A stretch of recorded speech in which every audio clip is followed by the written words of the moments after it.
যোৱাকালি আৰু আজি 19 আৰু 20 জানুৱাৰী 2025 আৰু আজিৰ এই সভাতে আমাৰ আকৌ এটা নতুন দায়িত্ব আমাক দিলে।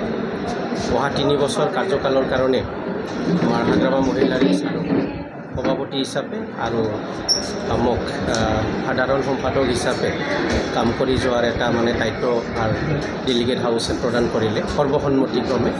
তো ইয়াৰ বাবে মই আমাৰ BPF দলৰ যিমান নেতা কৰ্মীসকল আছে, যিমান আমাৰ চেল কমিটিসমূহ আছে, আমাৰ শাখা কমিটিবিলাক আছে, তাৰে লিডাৰসকলক বা একে গ্ৰাছৰুটৰ পৰা যিসকল ডেলিগেটছ আহিছে তেখেতসকলক মই আন্তৰিক ধন্যবাদ তথা শ্ৰদ্ধা জনাইছোঁ।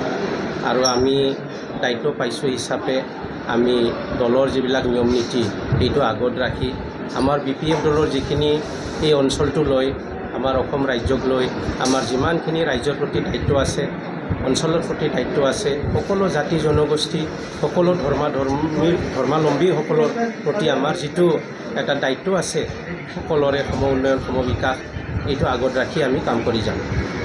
আৰু আমি আশাবাদী আমি আগন্তুক যিটো 2025 নিৰ্বাচন ইয়াতে আমি একক সংখ্যাগৰিষ্ঠতা লৈ আমি হাগ্ৰামা মহিলাৰী ডাঙৰীয়াৰ নেতৃত্বত BTC চৰকাৰ গঠন কৰিম আৰু আমি আমাৰ যিখিনি ৰাইজৰ যিটো অভাৱ অভিযোগ, আশা আকাংক্ষা, হপছ এণ্ড এছপাইৰেশ্যন সেইটো ফুলফিল কৰাৰ কাৰণে আমি কাম কৰি যাম। শাসকীয় দল UPPL বা BJP আপোনালোকৰ কিমান ফেক্টৰ হ'ব পাৰে?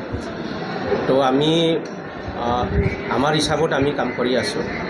আমি UPPLয়ে হওক বা অন্যান্য BJPয়ে হওক, কংগ্ৰেছে হওক, তেখেতসকলে কেনেকুৱা কাম কৰিছে, কেনেকুৱা দলটো সংগঠন কৰিছে সেইটো তেখেতসকলৰ কথা।